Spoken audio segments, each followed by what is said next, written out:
I think the first thing that has to be acknowledged is the giant picture of Wolverine. Now, that is, well, I say acknowledge, I'm just going to acknowledge it right now, not really talk about it. I'm just going to say it's there for a reason, not just because I like it, but I do. But I think to realize that we have to go all the way to the back, reflection. So, first thing I have is the diagnosis analysis paper.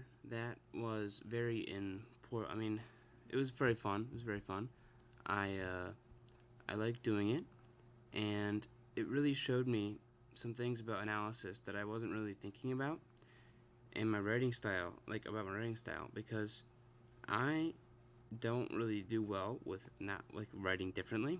So it was definitely a challenge to write analytically and not with feeling, because I've been used to doing that persuasion pieces and like other stuff for so long. Let me just open it real quick. Um, so if we view this, we can see that it just says how would you feel, like and I know you marked this.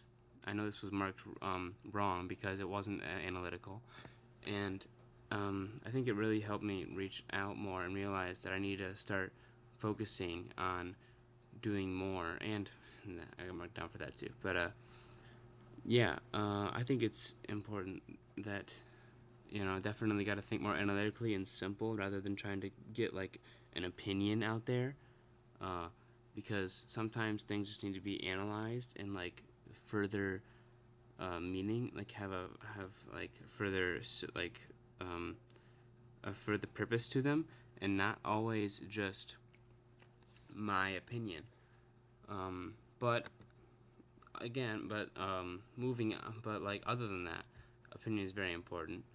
And like not to say that my opinion isn't important, but to say that in some pieces, opinion doesn't have to be as strong as I put it, and I've definitely made a mistake there. And but I have an opinion right here. My book movie with a special meaning, Jurassic Park. It I watched it when I was really young.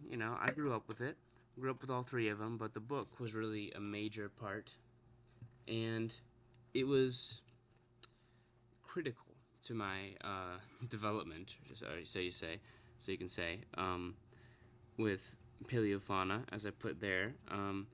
It does evoke like certain senses to me because it's a lot of what I want to be. I want to be a paleontologist when I grow up. I want to write papers about dinosaurs.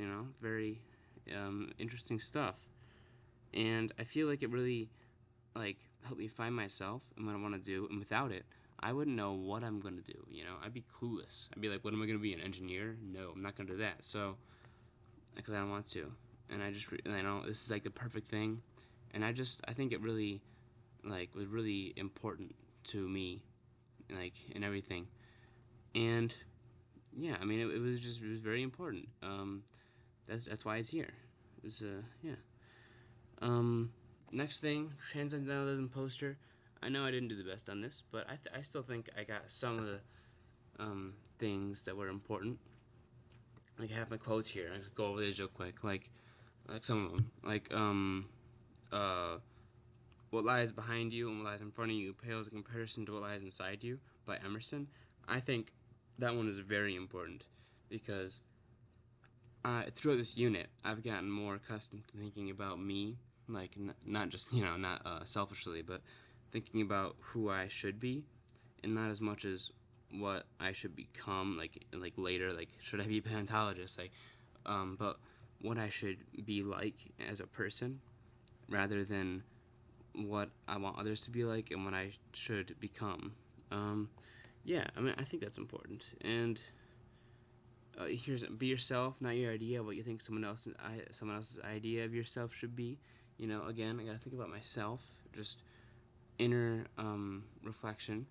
I think it's definitely important, and this new age in transcendentalism. I mean, that's for me. I mean, that's why I did it. I think it's very important. Um, but I want to say before I move on that during this area, I wasn't really focused on this unit. And so just I think it's important to realize like what my work was like, that I didn't really get it as much. Like I wasn't really invested in any of this stuff. Um, yeah, I think that's important moving on. So this credo. So this is more kind of separate, but it's generally about how I want to think about people, how I think I should think about people, because I feel like a lot of people, including me, sometimes marginalize people, and like a lot of people do, but not like groups, but not like groups of prejudiced people. I mean, just regular people that people just stay away from because they don't think they're good people. And I think band camp, just a very important experience because it taught me that I shouldn't be afraid of that stuff. And it's good to know everybody, honestly. That's my message here. And here we have so between here, we started reading the book, and I actually, I started liking it, which I didn't really expect to. But it was nice. It was a good book, and I right after, I I made this playlist to McCandle too. Christopher McCandles. I don't know, of course. Um, and I think we should just view this for a second. Or no, I wanna. There we go. I think I should just look at this real quick because like I mean my music taste is different, of course, but what to do? My music taste is mine, but I think some of these songs. I mean, we got like "Born to Be Wild." I mean, that's obviously some kind of. I mean, it's the song lyrics really aren't about it, but I mean, it just kind of sounds like wild. Into the wild. I feel like it fits, and a lot of these are just about people going out alone, or well, not at the end, but a lot of these are it's like a simple man. It's a lot of it's pretty transcendentalist, I think. Yeah, and moving on from that, I think that was just cool. I was listening to that. We got Thoreau's criticisms of society. So these were, well, I should move this back. But this reflection, this was definitely an interesting reflection because it just says, but his life system sounds pretty boring, and I wouldn't like it. And that is very trying to get things done of me. I just wanted to get it done. But that's pretty much how I thought about it until I read the book, and I realized that I was being kind of stupid and not really opening my mind to this stuff. And yeah, I think so this belongs before the playlist, before reading it. But yeah, I mean, simple and deliberate, like Simple Man. I think it works. I think now I would be a lot more open to his criticisms than I was before. All right, and moving on. So, the top three IB learner profile attributes for a transcendentalist. Inquirer, yeah, okay. So, yeah, these are pretty self-explanatory, not really so reflective, but I mean, I did put reflective in there because reflecting is pretty important for someone who's thinking a lot. Principled, yeah. Inquirer. I think, personally, I would think of a lot of these. I think a lot. Even if it doesn't look like it looks like I'm sleeping, I think a lot. I'm pretty. I'm not. I don't know if I'm very principled. Um, sometimes I am. So I think that kind of works.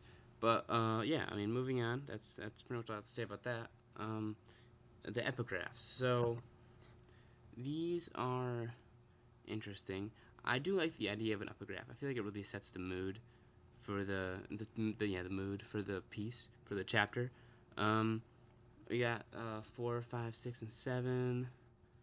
Yeah. Nomadic life. Yeah. I mean, yeah. I think the epigraphs really capture the nature and like what you should be thinking going into the chapter. And at first I didn't like them. I thought they were really boring. But if you really read into them, they really show a lot of what you need to know. It's nice. They're really nice. Okay, epigraph chapter 8 reflection. So this one is about creativity, and this might sound like stupid if I say this, but like it says I'm not sure if I'm a creatively inclined person, because that's just true. I don't know. It's me. I can't make a decision about myself if I don't know. But but I do these things. I have ideas. I don't have any stuff to do with them, and so I just forget about them, and I do something rash eventually. It just I feel like I really relate to this idea. Yeah, it's like it's very akin to what I do. In the chapter 18 reflection, so I noticed a lot of people don't think like they agree that people could not survive, but and I think maybe they're thinking of just by knowing what to do, but I don't think that's as important. I think people can learn pretty fast. Like think people learn on the fly, you know. They could definitely learn this stuff to survive rather quickly. Like it wouldn't be that hard. I think the most important part is the primal instincts to survive.